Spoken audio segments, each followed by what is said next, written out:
In the midst of this very happy time, there comes to us the disquieting and tragic news of the breaking out of war in the Middle East involving 6 or 7 different nations.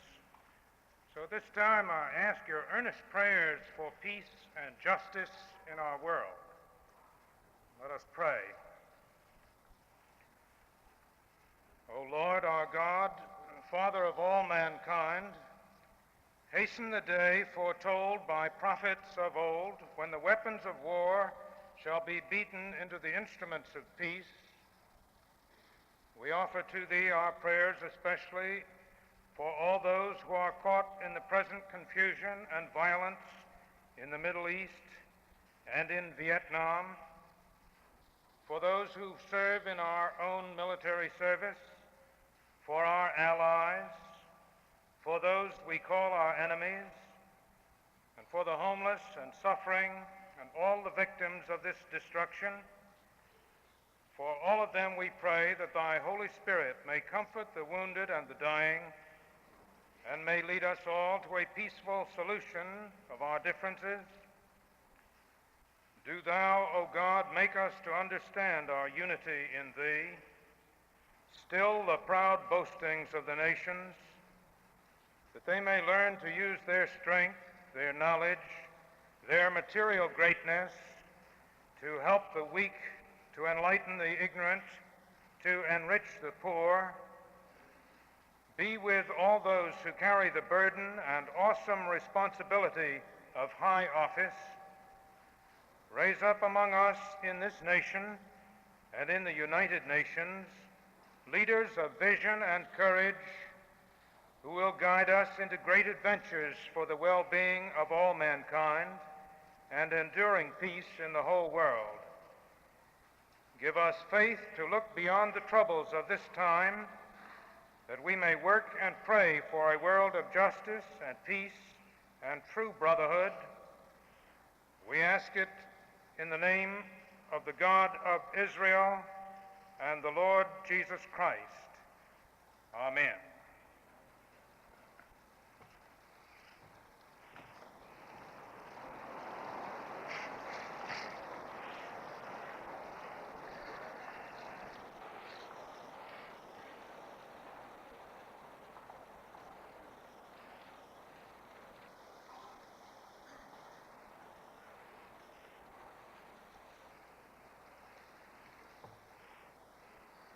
As is our very appropriate tradition, we have opened these proceedings by avowing reverence to God and loyalty to our nation.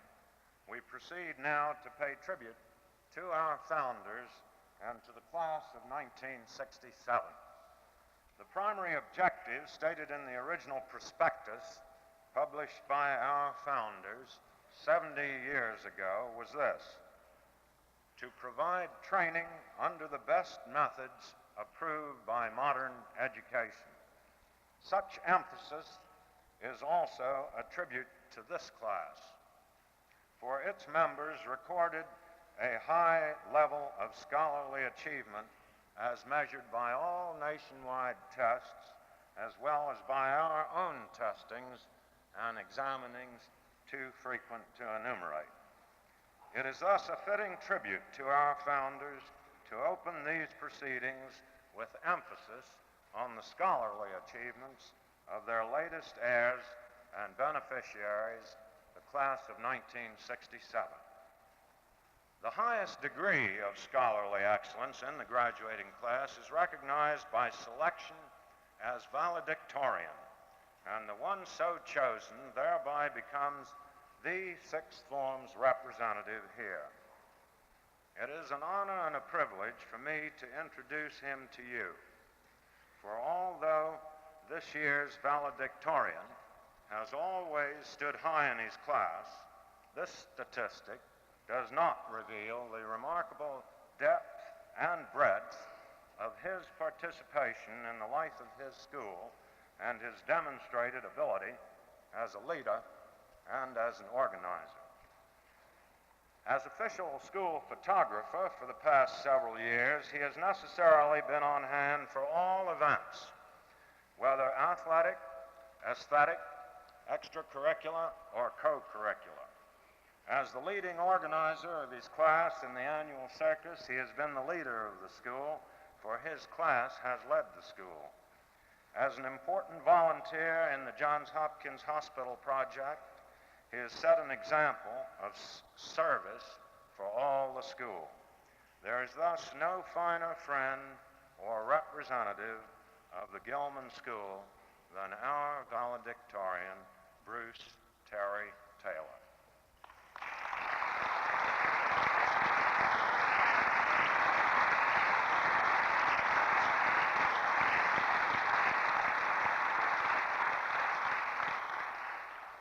Mr. Baldwin, trustees, members of the faculty, ladies and gentlemen.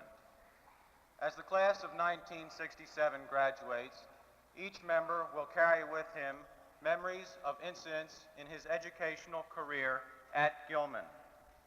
The most vivid reminiscences will undoubtedly be associated with our senior year and the study and play hall, often called the sixth form room. We will recollect winning an important athletic contest, failing one test, or doing well on another.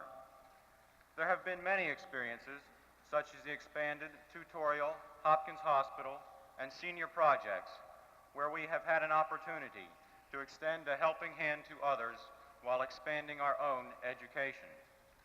Our class's wide spectrum of different personalities and interests has enabled us to learn a great deal from each other. As seems to be common with the youth of any era, we will be remembered for our protests as well as our accomplishments. While cries of discontent may have originated from a small number, they have been accompanied by some useful suggestions for improvement, as represented in the reduced number of marking periods in this year's second semester and the Student Council's placement of outdoor trash cans. Today's news media lead one to believe that rebellion is the usual pursuit of youth, for some group always seems to be complaining about local affairs or national policy in Vietnam, the present Middle East crisis, the race problem, or the questions of poverty and hunger.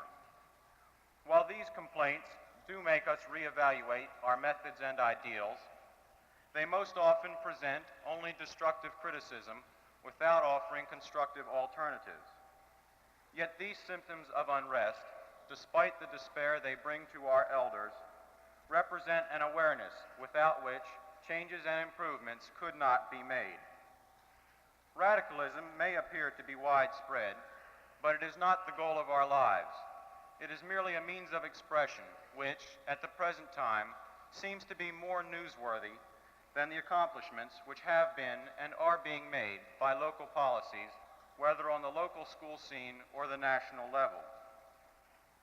As a whole, our class's tendencies are probably of a conservative nature, yet we have learned from our experiences at Gilman to accept new challenges while fulfilling our old responsibilities. It is indeed a tribute to the school that while we may have often been in doubt as to the right path to choose, the school has never left us any alternative other than one that is socially and morally acceptable behavior. Unpleasant school experiences may linger in our minds, but as we mature, we will recall the dedicated efforts of our parents, teachers, and coaches who have striven to make each of us achieve our highest potential. We have learned, above all else, that personal honor is most important, and that it is better to lose fairly than to win by devious means. Some of us may never fully appreciate what this school has done for us, but there is already, as there should be, a strong and growing feeling of gratitude to our parents and educators who have made the Gilman experience a significant one for all of us.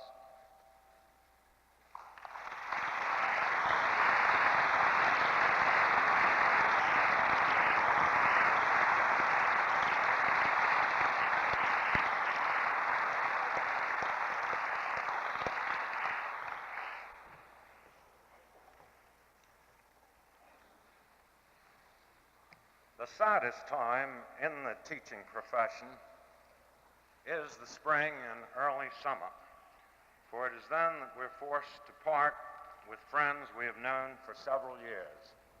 Indeed, for 13 years in the instance of 9 members of this class, for they started in the kindergarten. These partings are painful, and added to the sorrow of parting with 68 sixth formers is the similar sadness of saying goodbye to faculty members who will not be with us next fall.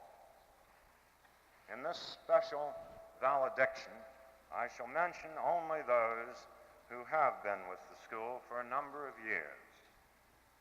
And it is meet and proper that we think first of that scholar and gentleman, Bruce Beeler, whose sweetness and selflessness and scholarly aspirations live on permanently in this place he loved so much. On the occasion when a week before his death, I looked inquiringly at him as he stood in my office door. He smiled and said only, "Nothing at all. I just wanted you to know that everything is going fine." What a farewell address, and how typical of the joy he found in his work and in his life. Everything is going fine. I shall have occasion to allude to this sort of selflessness later on. I express the regret felt by all of us, and not simply the lower school, that Mr. Elliott Werner is leaving us in order to prepare for the opening of a new school in the Adirondacks. That Mr. Werner is a vital part of our Gilman structure is common knowledge. In his 8 years here, he has translated the bricks and mortar of the new science room into the vibrant meaningfulness that exists there today. It is to him also that we turned for leadership in the year's joint lower school, upper school move toward acquaintance with modern approaches to the teaching about sex. It is he also who has voiced so effectively the proper concern for the individualized well-being of boys in the 6th, 7th, and 8th grades. The school will sorely miss Mr. Werner, and also the presence here on the campus of his wife, Joan, and his daughters, Meg and Beth, and his sons, Kim and David. I ask Mr. Werner to come forward, please.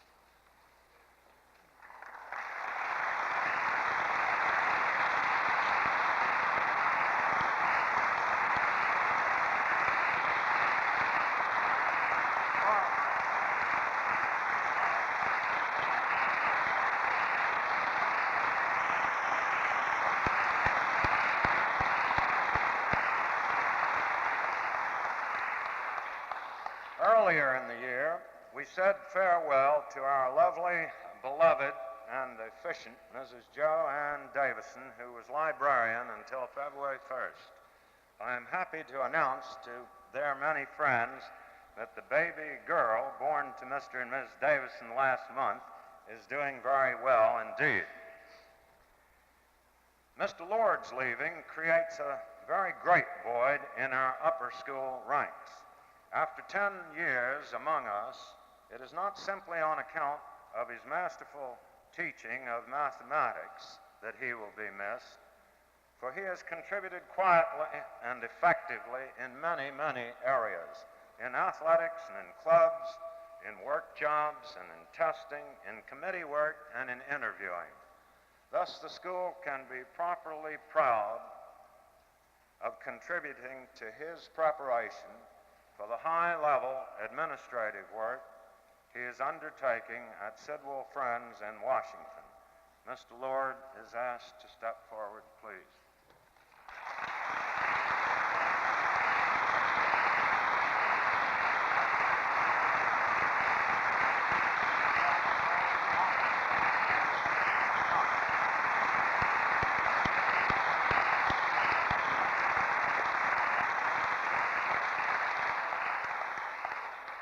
This coming year, we shall also be without the services of the head of our history department, Mr. James C. Pine, who will be on sabbatical leave. Mr. Pine will be the second Gilman master to enjoy the benefits of the sabbatical program, and we wish him a pleasant and a fruitful year. And now this seems a reasonable place at which to pause and recall those whose Gilman years totals a score or more. Among this noble group of women and men, those with us today include Miss Holmes, Miss Stevens, Mrs. Crane, Miss Rittler, Mr. James Dresser, Mr. James Pine, Mr. Chandlee, Dr. Williams, Mr. Barker, and Mr. Gamper, as well as Messrs. Harry Wilson and Olton Kyler. To this grand honor roll, we add today, in alphabetical order, first of all, a man I just cannot believe is that old. He brings to everything he does a delightful freshness and spontaneity that captures the enthusiasm and affection of young and old alike. That he is a scholar of very first rank is attested by the prizes he has won for teaching physics, and that his students have won for being taught this all but impossible subject. A subject that lies closer to the heart of an oldish ex-businessman is his skill in rigging circuses that have under his aegis produced over $100,000 for the benefit of this school. I will ask Mr. Porter of the entering class of 1947 to step forward.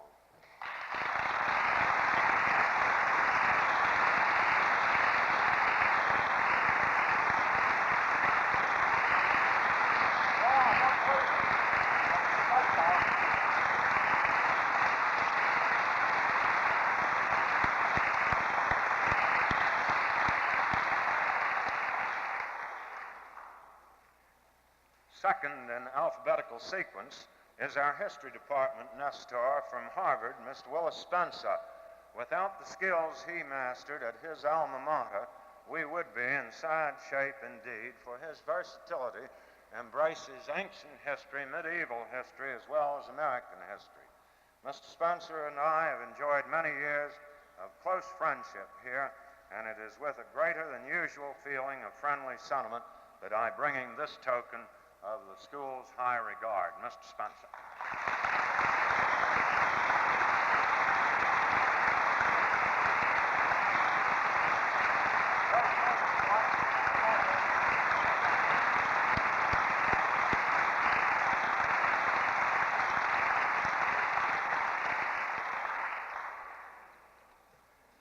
I am asked at this point by kindly and well-meaning friends to recognize Mr. James L. Dresser. Dreading what comes after, I do so only because it gives opportunity to note that the value of a sabbatical flows not only to the school, but to the recipient as well. While shedding the cares of teaching for the joys of studying, Mr. Dresser has reacquired all the bounce of the undergraduate at Rutgers, where he was a student. Mr. Dresser.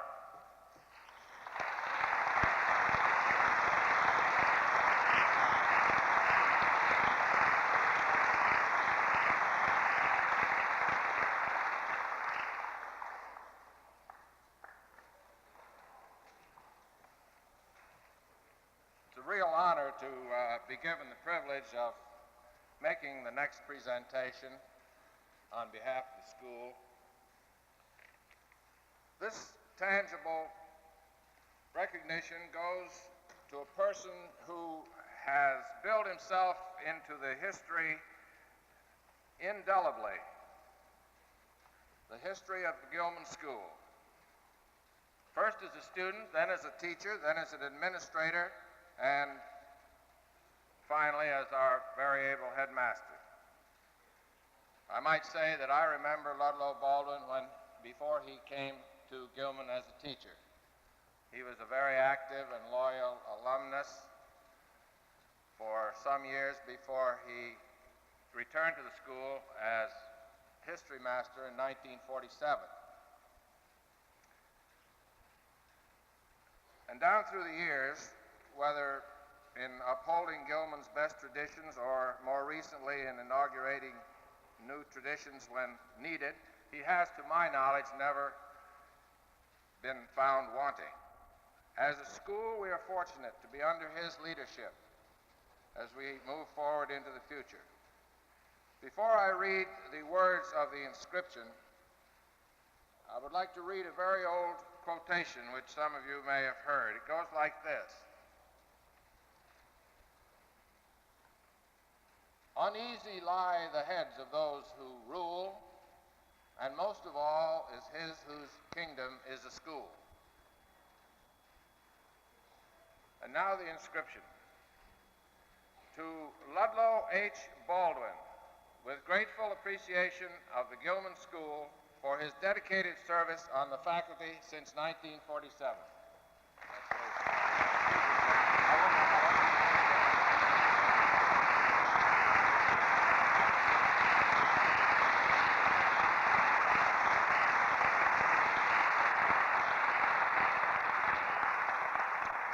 Thank you very much. Our program of former years calls at this time for the introduction of the President of the Alumni Association, if he wishes to speak. It so happens that he does not today because his mind has been on other matters. But T. Courtney Jenkins, Jr., Gilman 44, is a wonderful person and a great help to this school.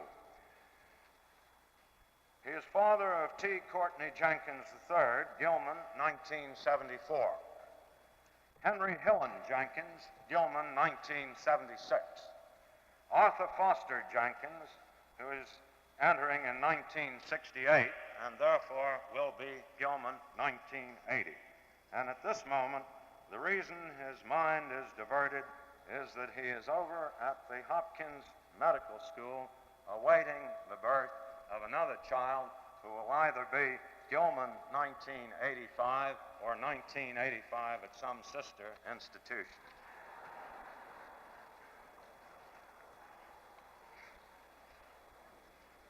The academic honor roll is listed on one of the mimeograph pages in your program. We congratulate the boys who have won this very notable distinction. You will note that 2 received highest honors, meaning 95 or over. 42 received high honors, 90 to 95, and 112 received honors, the range here being 85 to 90. The total of these 3 groups represents 33% of the student body. Citations for conspicuous service to the school are listed on another mimeograph enclosure. Our special thanks go to these boys for their fine spirit and contributions to the welfare of the school. It is reassuring to note that the student council and the faculty, which together selected this list, felt that as many as 117, or 25% of the upper school, should be so cited for both the first and the second terms. Before making the various awards which are customarily given at commencement, I express again our thanks to the many donors who have made possible prizes which recognize accomplishment in many fields. We have printed in full the data on these awards because they recall for us families and individuals who have contributed much to Gilman through the years in a number of ways in addition to these gifts of prizes. In the printed pamphlet, headed Founders Day Awards, you will find them listed in the order in which they will be presented. In making these awards, we emphasize once again that many boys who have contributed significantly to the school in ways where no specific award exists will not receive public recognition on this day. We regret this, and despite suggestions to the contrary, we're continuing to make these awards because the faculty, which has the longest view in these matters, coupled with the most intimate relationship, has no doubt that the way we are proceeding is in the best interest of the class we are honoring, as well as the school as a whole. I can only hope that those not cited, though they have contributed nobly, will sense in a personal way our great appreciation for what they have done for us, generously and without thought of recognition.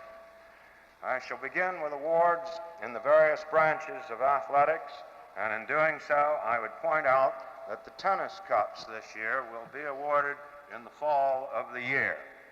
The Culver Football Cup is the large cup on the table to my left and is inscribed each year with the name of the best varsity football player in the opinion of the coaching staff. This year, the award goes to Edward Strawbridge Cooper.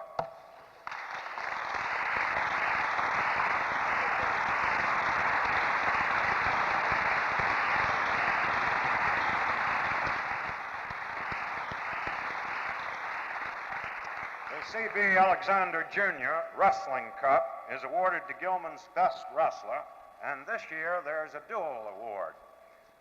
Edward Strawbridge Cooper and Christopher Bladen Legg, who is a second-time winner.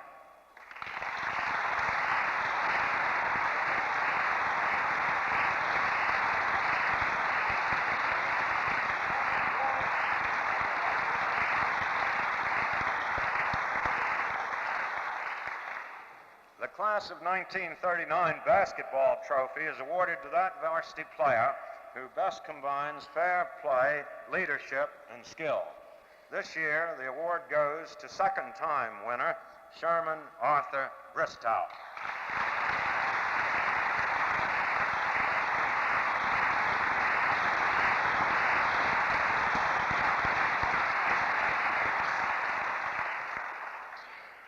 The Tyler Camel Lacrosse Cup is awarded to that varsity player who is most valuable to his team and who has shown leadership and true sportsmanship throughout the season. This year, the award goes to John Emil Schmidt.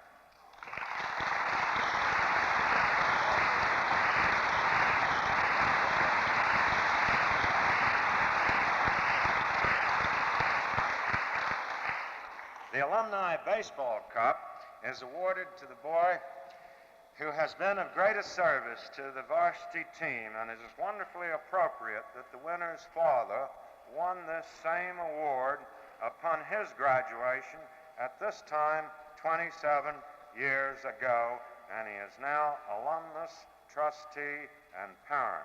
And this year's award winner is Alan McCullough Barrett, Jr.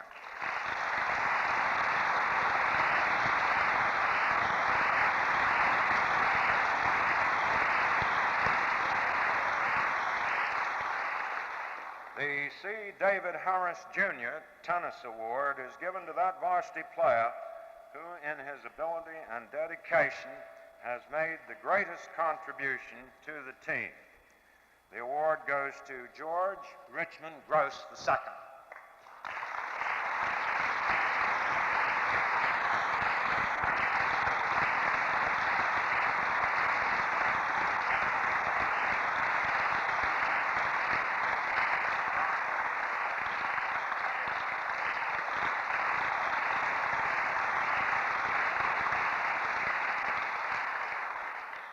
William Cabell Bruce, Jr. Athletic Cup is awarded to the boy in one of the four upper forms most conspicuous for general proficiency in athletic sports and exercises during the past 2 years, and this without having incurred the reproach of questionable conduct in any respect.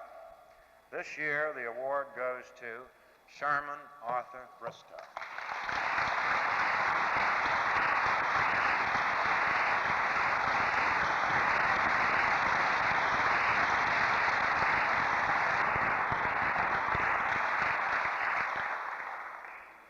Before coming to the academic awards, I should point out that at morning assembly 2 weeks ago, there were presented certain prizes which pertain to lower forms and prizes offered by the alumni of Franklin and Marshall College, Brown, Yale, and Harvard Universities, and Rensselaer Polytechnic Institute. They are all announced in the current issue of the News, which will be available immediately after this ceremony.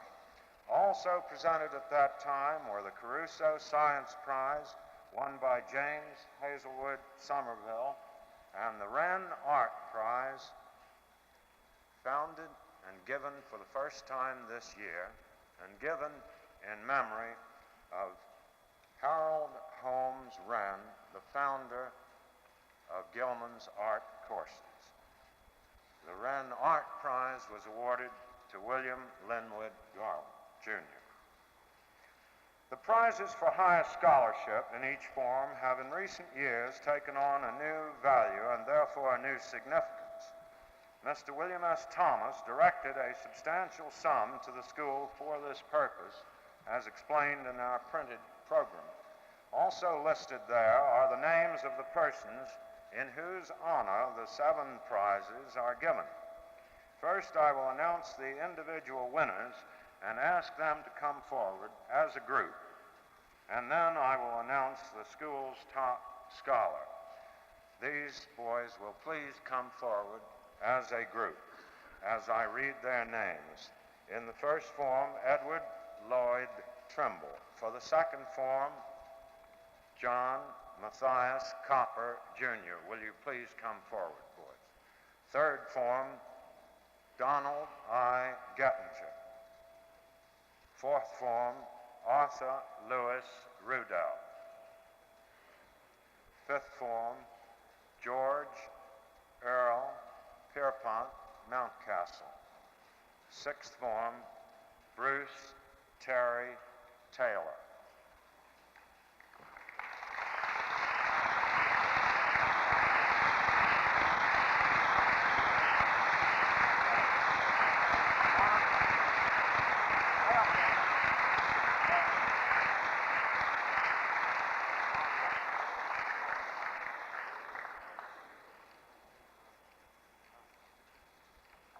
Now it is my great pleasure, while standing here, to announce the top scholar in the upper school, and for a second time, he is John Matthias Copper, Jr.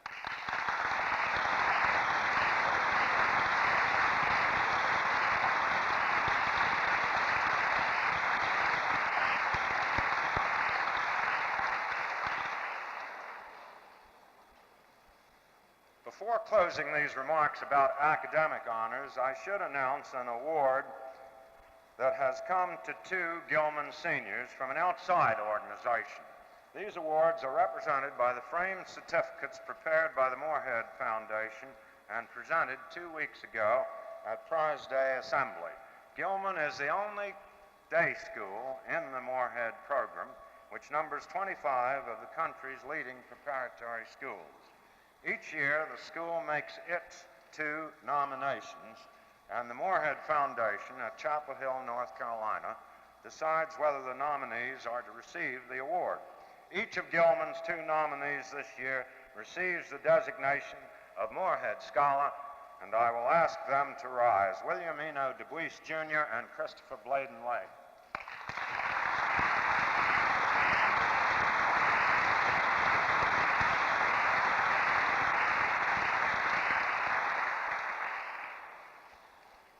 Following the academic prizes, we come to the Armstrong Prizes for Poetry and Prose, which are offered to boys of the upper 4 forms. They are given for the best lyrical verse contributed to the Blue and Gray, and for the best imaginative prose submitted to the same magazine. The award for prose goes to David Halstead Schweitzer, and the award for poetry goes to Wilbur Gordon Walker, Jr., and I will ask David Schweitzer to come forward and pick up both his prize and the prize to be given to Gordon Walker.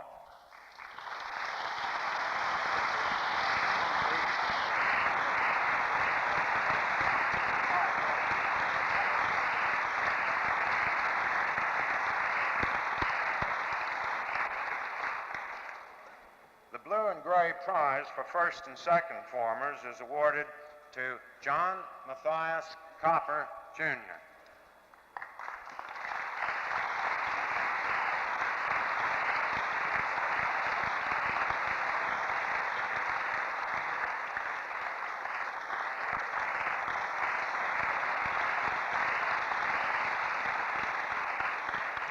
regard to the Elizabeth Woolsey Gilman prizes, the one for the best examination on books, the reading of which is not required as part of the school curriculum, goes to Andrew McGill Whelan for the second time, and the other is the junior prize.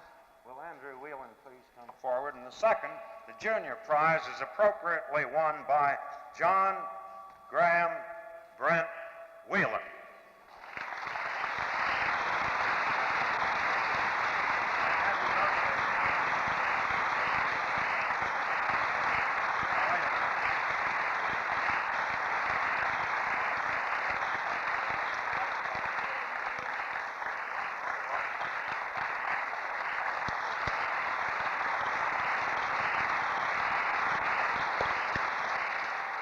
In regard to the Mrs. J. Crossan Cooper Debating Cup, the winning team in the final school debate this year is the Knicks, who upheld the affirmative side of the debate on the topic, resolved that the recent support of the Maryland Board of Motion Picture Censors by the Maryland General Assembly is sound. In other words, the conclusion reached by judgment based on the argument was that Maryland's motion picture censoring is sound. I ask the members of the winning team this year, whose names are inscribed on the cup, to rise at their seats as I read their names. Thomas Atherton Allen, Joshua Lippincott Shoemaker, Thomas George Solly.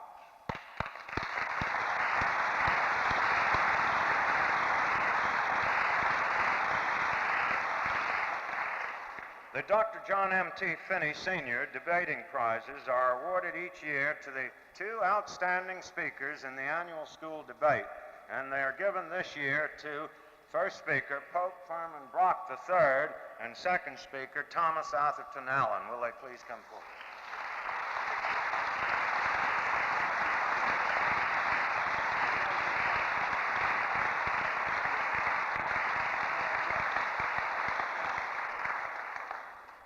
The sixth form speaking prizes are awarded to the two boys who deliver the best speeches in the annual speaking contest.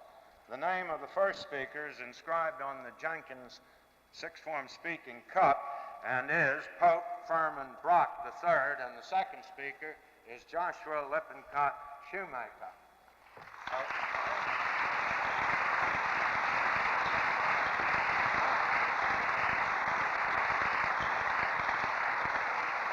The Cameron Debating Medallion is awarded for excellence in debating based on the work in the fifth and sixth forms, and in the final debate this year it goes to Pope Furman Brock III.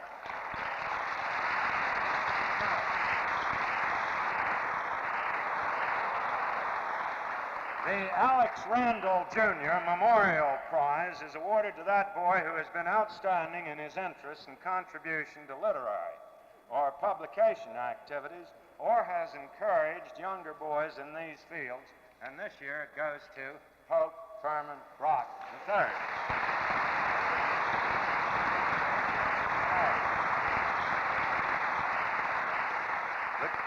The class of 1952 Drama Prize is awarded each year to that member of the graduating class who has shown exceptional interest and aptitude in dramatics during his school career.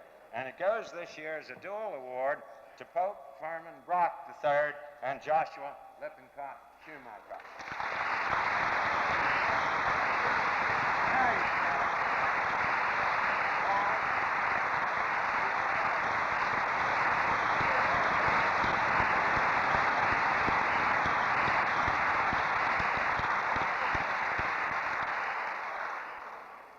The John M.T. Finney Sr. Essay Prize is awarded to that member of the graduating class who submits the best written essay on some current aspect of democracy. The subject for this year's essay was, "Should the present Selective Service law be retained?" And the award goes to Harvey Ira Pass.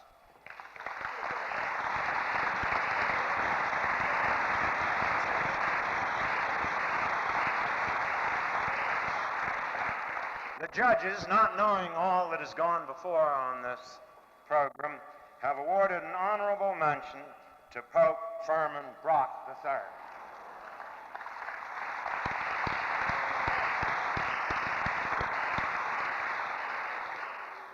The Lewis Omar Woodward Award is given to a member of the third form who has revealed in largest measure qualities of leadership, enthusiasm, and loyalty. And it is this year awarded to William Henry Muller II.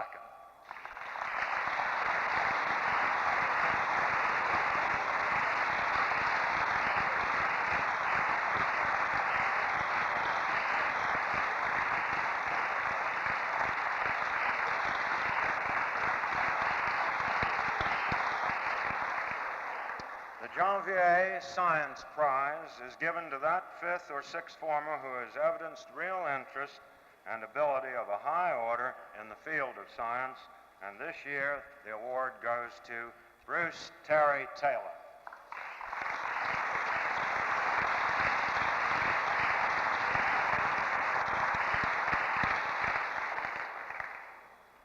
The Williams Prize for General Proficiency in Latin is given to that member of the fourth, fifth, or sixth forms who is deemed to be most proficient in Latin, and this year the prize goes to John Rochester Spraggins.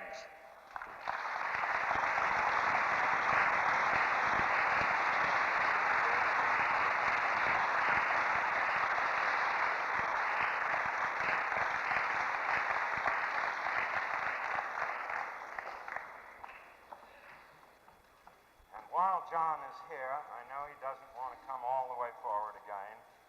I'll say that he has won the Herbert E. Pickett Prize for General Proficiency in History, given to that boy who has shown the greatest general interest and proficiency in history as displayed not only in the classroom, but outside as well. John Rochester Spraggins.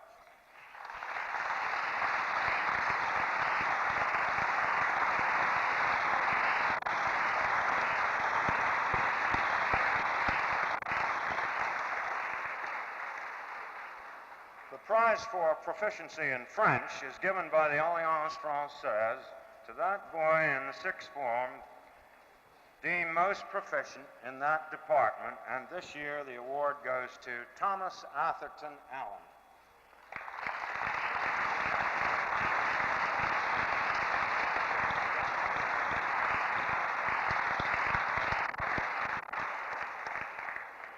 The prize for proficiency in mathematics is awarded to that boy in the two upper forms who writes the best examination in that subject, and this year it goes to Lawrence Wagner Kenny.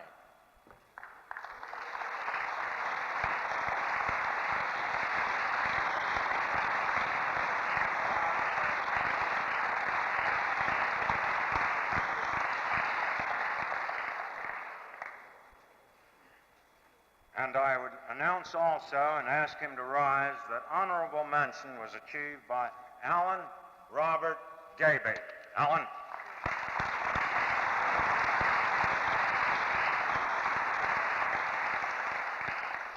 The D.K.S.T. Fisher Nature Study Award goes to that boy in one of the upper three forms who, through his studies, reading, and activities, has developed a real interest, understanding, and appreciation of some field of natural history. And this year the award goes to Douglas Gordon Carroll III. Douglas.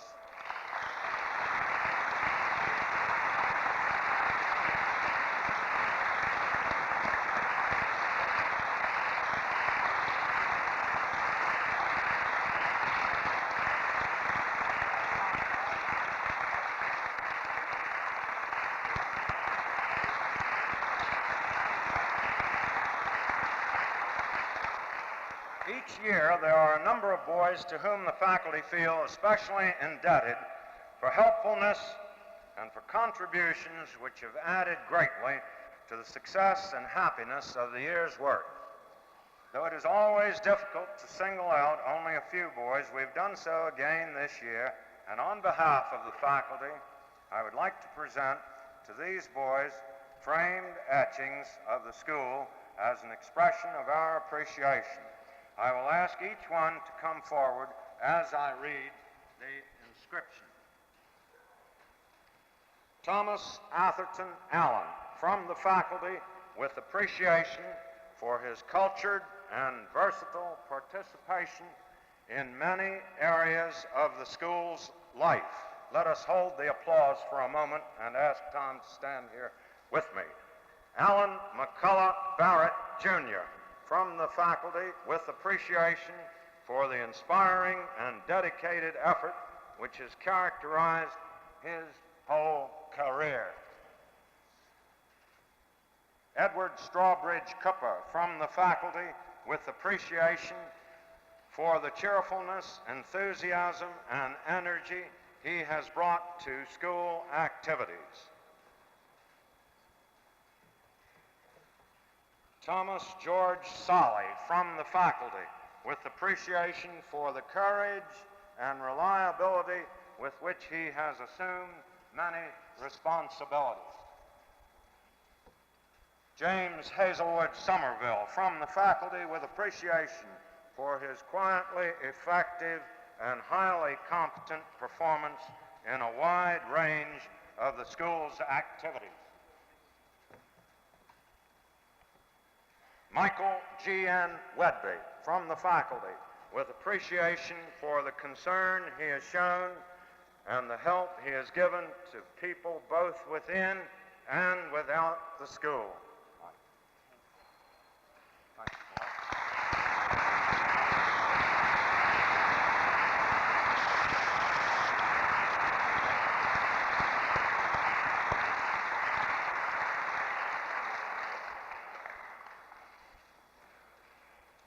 The Edward Fenimore Award is given to that senior whose Gilman career has been marked by accomplishment in which extraordinary courage, determination, and perseverance have been manifested. This year we have two who deserve this award: Christopher Bladen Legg and Stephen Herbert Pollock.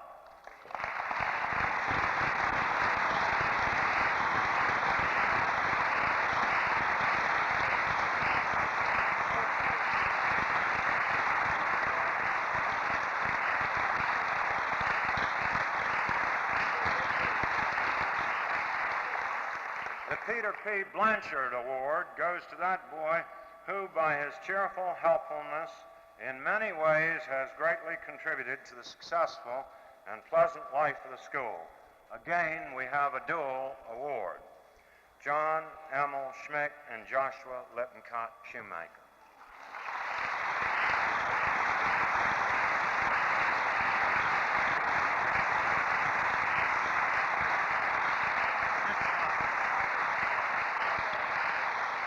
Two. The Daniel Baker Jr. Memorial Award, established by the late Dr. Mason F. Lord and continued through the generosity of his widow, is given to a member of the graduating class who, through service and by reason of his life and character, has contributed to the general welfare and ideals of the school. The award this year goes to William Eno DuBois, Jr.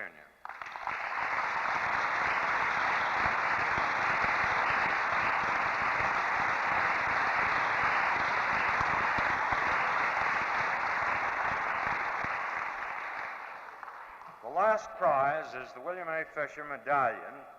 It is given only to a member of the upper fifth or upper sixth form who has been in the school for 3 consecutive years, is in complete and regular standing in his form, and is closing his school career. The medallion is given among boys of high standing and scholarship to that boy who has rendered the highest service that can be rendered the school by leadership based on the influence of character. This is a tangible evidence of the highest honor the school can bestow, and the award this year goes to Robert Neal Kavanaugh.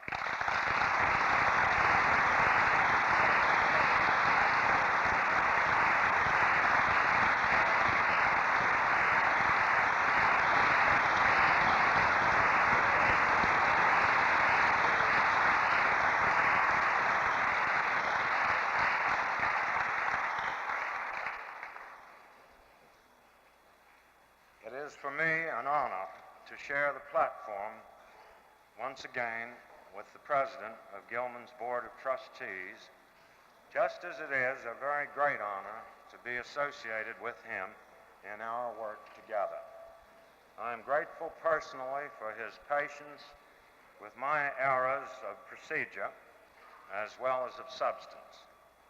Dr. Trimble has had an unmatchable Gilman career, for he was president of his class and president of the Athletic Association and winner of the Fisher Medallion.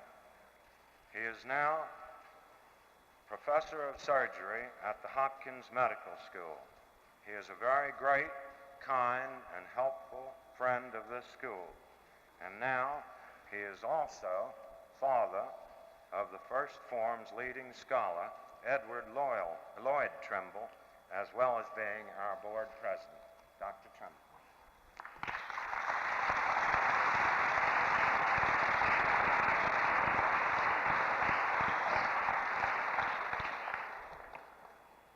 Mr. Headmaster, members of the class of 1967, friends.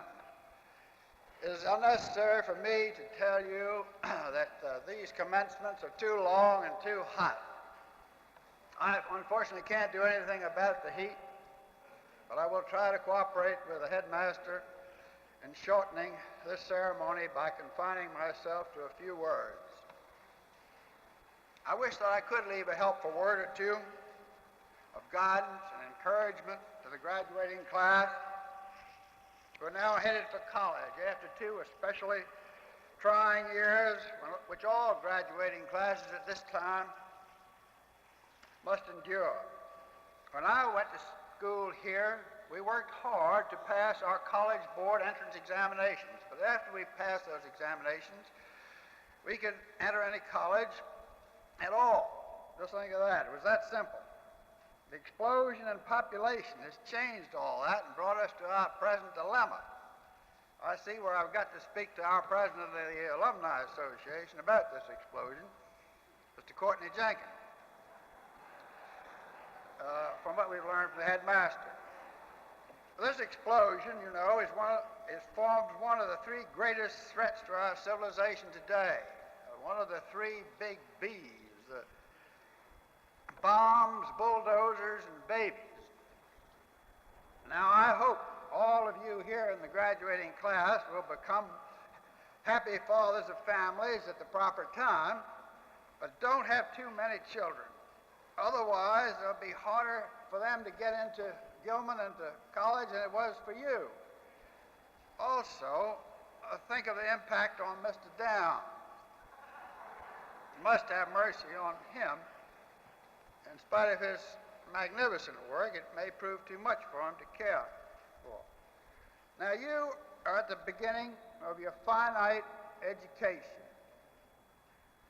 Do not become discouraged when you leave a comparatively small school to enter a freshman class of 400 or 600 or 800 or more, when you leave your faculty advisor, and when you're up against much tougher athletic competition. Keep calm and confident. You have the background, you have the training, and you have the demonstrated fortitude to come out on top. Remember that you are the earthly immortality of your family and of your faculty. You are our hope. Each one of you is of equal importance to us, whether you win one prize today or many prizes.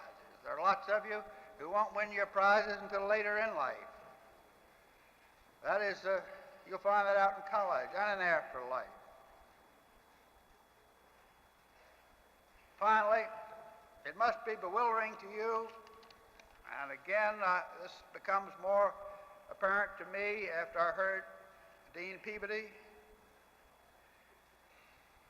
to face a war at once, almost at once, and face the dreadful problems of warfare. Here, this young class facing that almost immediately. As physicians, I think we know the horrors and stupidity of war, perhaps better than any other professional group.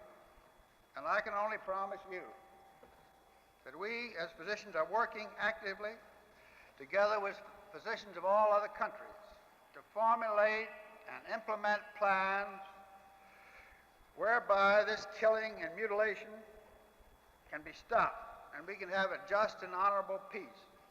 I'm not a pacifist, I'm a soldier, but I recognize the absurdity and futility of war.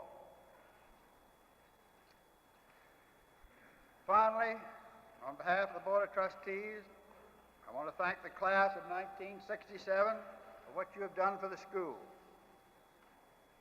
I want to thank the families and the friends of the school for their great generosity whenever called on. I want to thank the alumni for their great work, especially their work in annual giving this year, which has been magnificent.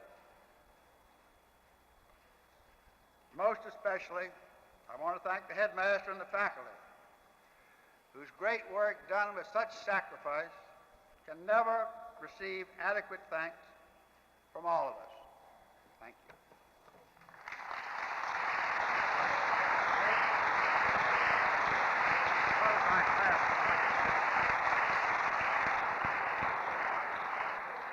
As is our practice, the diplomas will be presented by the President of the Board of Trustees, Dr. Trimble.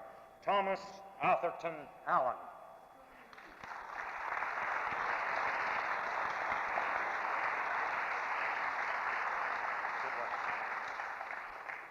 Alan McCullough Barrett, Jr.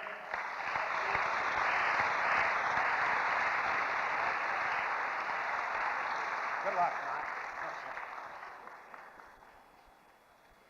Paul Henry Beadle.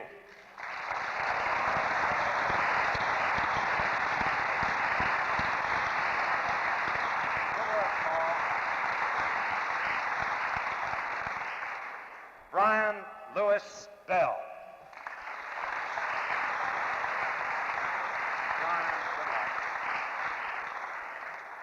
Harold Bixler Benson.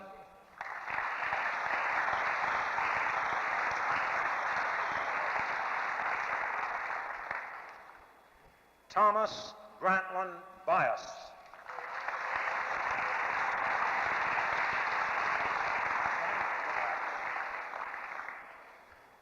Taylor Albert Burkhead, Jr.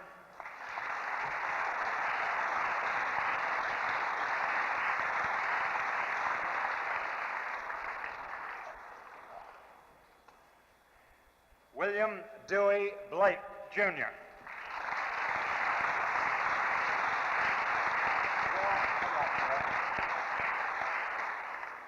Richard Wellborn Bowie.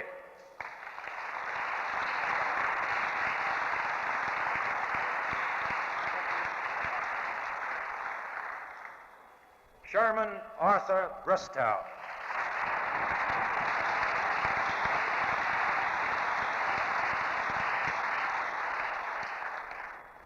Pope Furman Brock III.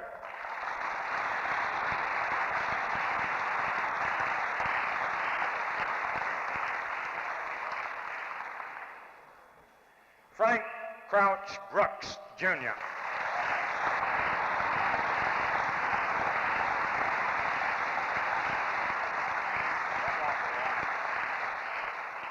Stephen Bonsall Brooks III.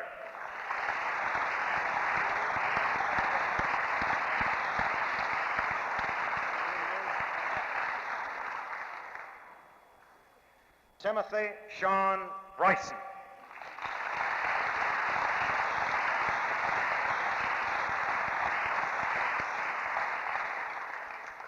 James David Bushby.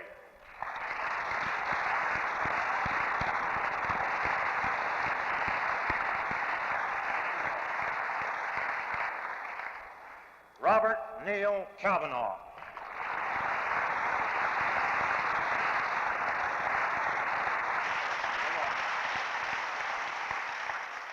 Henry Conti Bowie Claggett III.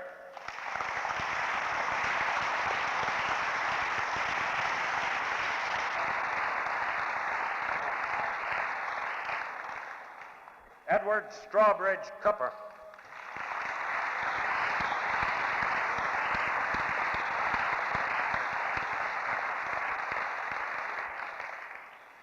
Sheridan Christopher Costa.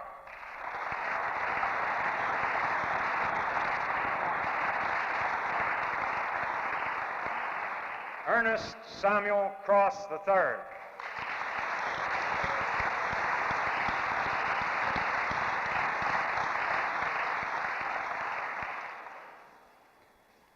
Richard Carson Cunningham, Jr.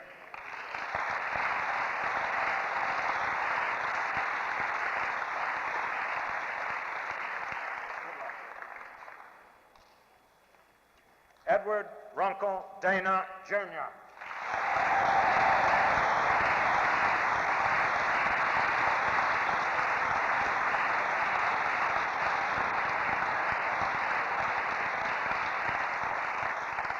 William Eno DuBois, Jr.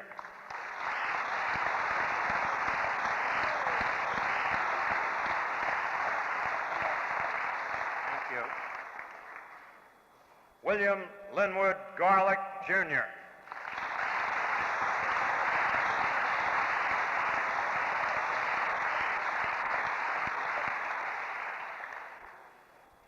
Leslie Hugh Gavora.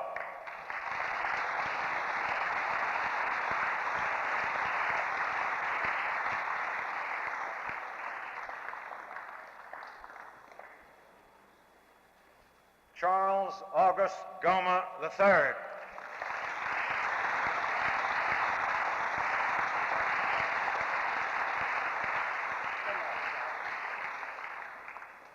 George Tridy Harvey.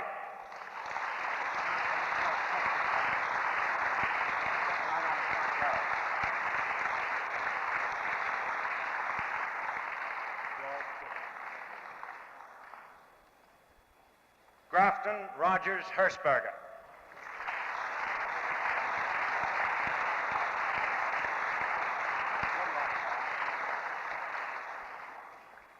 Kim Bryant Housewright.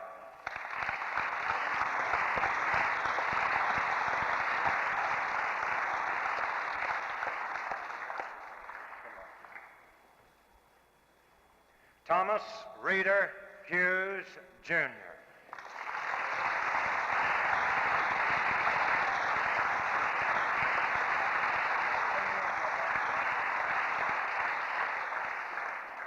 John Todd Isaacs.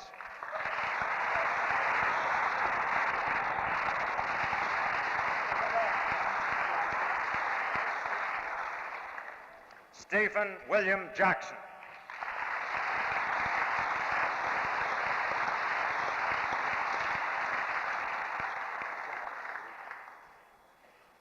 Thomas DeWar Jenkins.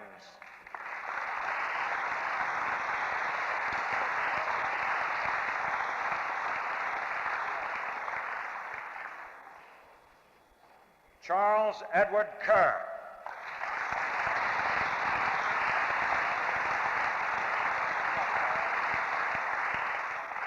Francis Key Kidder.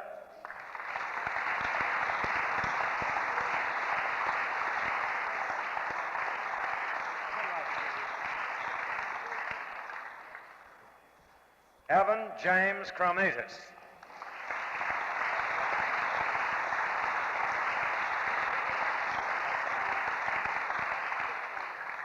Christopher Blyden Legg.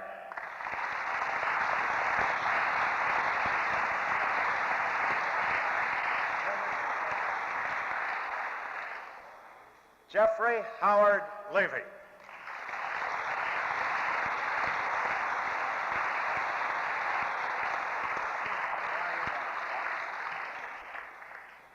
Frank Whitney Morrill.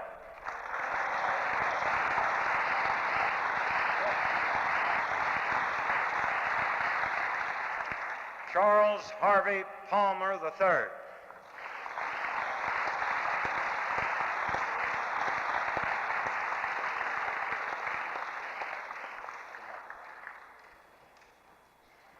Harvey Ira Pass.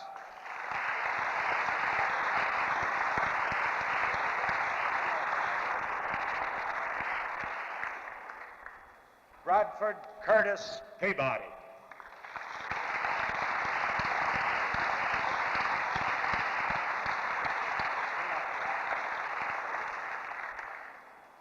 Stephen Herbert Pollock.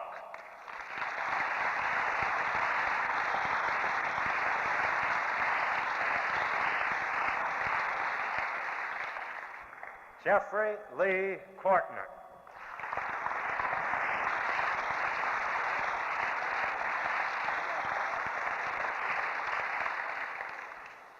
George Marriott Radcliffe, Jr.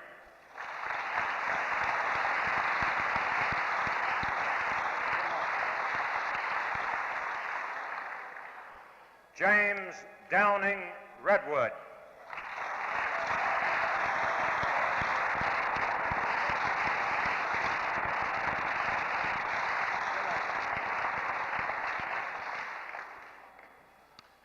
William Renoff Richardson, Jr.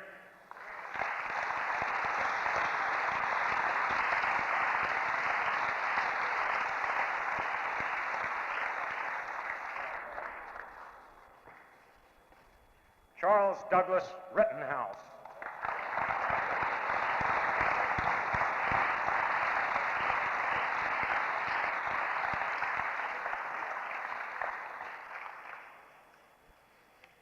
Christopher Chapman Rouse III.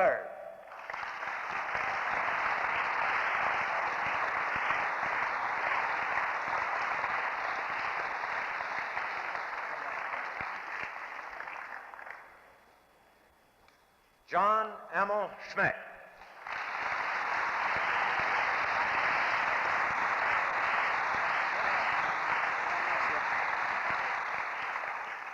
Russell Harry Scott.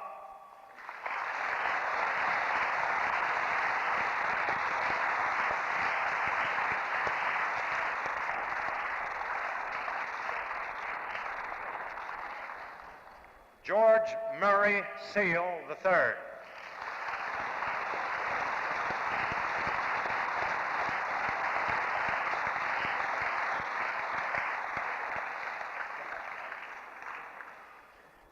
Joshua Lippincott Shoemaker.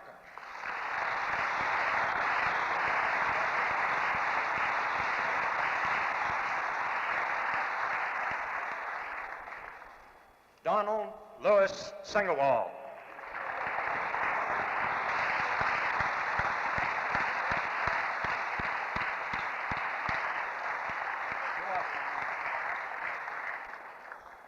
Thomas George Solly.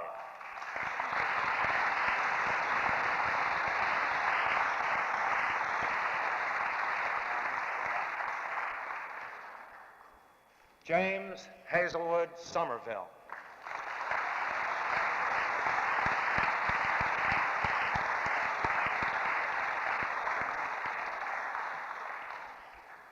Anthony Paul Stanton.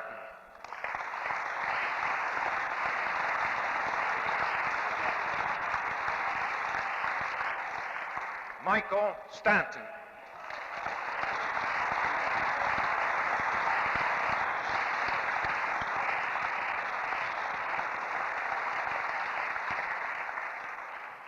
Raymond Albert Sterling, Jr.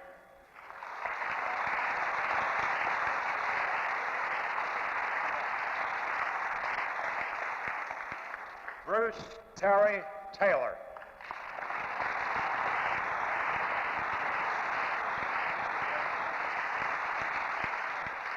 James Whitney Turner.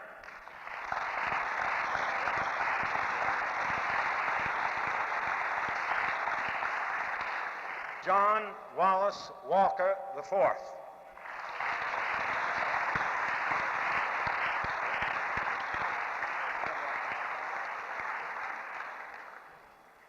Michael George Noble Wedby.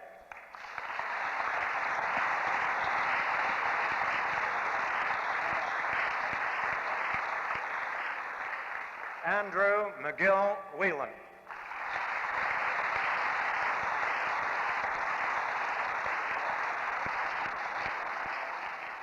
Albert Henry Williams.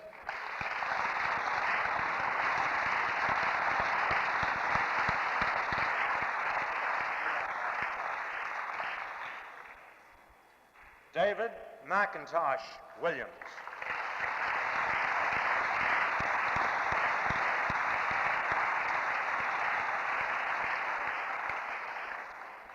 James Knox Van Arsdale Wilson, Jr.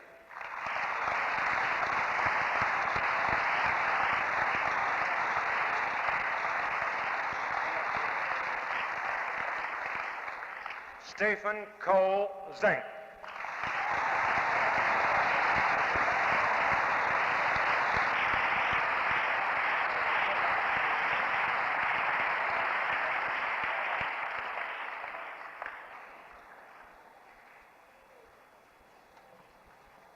And now it is my happy privilege to pay tribute to the whole Gilman community, and in doing so to speak first of the class in whose honor we are gathered here. It was at the very outset of their senior year that the class of 1967 provided that leadership which was a good portent for the year as a whole. After securing 100% participation among themselves for the Community Chest Red Cross United Appeal, they led the school to the largest collection ever made here for that very worthy cause. Then a month later, they again led the school in support of the circus, which provided over $8,000 towards this year's projects, the $175,000 gym extension, and the 3 new athletic fields. Following their example, individual members of the student body have contributed their support to these projects, and sometimes in highly individualistic ways, as exemplified by this letter from 2 students to Mr. Emmons, Director of Development. Dear Mr. Emmons, my classmate and I have been interested in putting on shows for some time, and on occasion are hired to entertain at children's birthday parties. Lately, we have had several parties, and we would like to give the enclosed $10 that we made in our last engagement to the annual giving fund. Now, being master of ceremony at parties was not the only profession within the Gilman community that gave much-needed help. Thus, it was about 3 years ago that an eminent engineer, who is the father of 6th former Tom Jenkins, drew the plans for eventual use of the 15 acres in the woods east of the former railroad right-of-way. His plans were analyzed, worked over, and finally approved by the Trustees House and Grounds Committee, of which the chairman is father of Mike Farber in the 4th form and Jonathan and Mark in the lower school. As part of the overall plans, 3 athletic fields were to be built up the hillside toward the cathedral from the stream. I scarcely expected to see this accomplished in my time, but 3 families great in the annals of Gilman, the Batchers and the Camels, and Mrs. Whitaker and Mrs. Tom Smith for the Culvers, underwrote the expense of each field for a certain substantial sum. In addition, the class of 1939 decided that as a memorial to their members who died in World War II, they would beautify the surrounding area and thus create what is to be known as the class of 1939 Athletic Common. In order to carry out this project, we needed a great deal of fill dirt, sufficient to raise the level of 3 football fields by 25 feet. The construction firm, whose president is the father of 6th former Al Williams, agreed to let us have it from the widening of Belvedere Avenue. And the topsoil was brought to us largely through the generosity of the father of 1st former John Flanagan, and a substantial part of the seed and fertilizer was contributed by the father of 6th grader Bobby Scarlett. And so, after long-range planning, sound foresight by the trustees, and participation by many members of all segments of the Gilman community, our new fields are coming into being. They should be beautiful, but no more beautiful aesthetically or functionally than the complete remodeling of a 56-year-old classroom by Alexander Cochran of the Gilman class of 31, and no more encouraging educationally than the addition to our library of a complete set of 130 years of Sunpaper microfilm, largely through the efforts of the father of sixth former John Schmidt. And while all this was going on, the fields and the athletic common, the reconditioned classroom, and the library updating, accompanying all this as the major opus was the 2-year annual giving effort which progressed toward a resoundingly successful climax under the chairmanship of Robert G. Merritt, Jr. Matching the efforts of the students in 2 circuses devoted to this objective was the support of the faculty, and in the opinion of a leading professional fundraising firm, the financial support that is given its school by the Gilman faculty is greater than that given by the faculty of any other school they know of, and exceeding in percentage of participation the percentage of any other day school in the country. Gilman's alumni have not only spearheaded the undertaking, but have inspired all others by their mature and intelligent desire to supply, without dictation,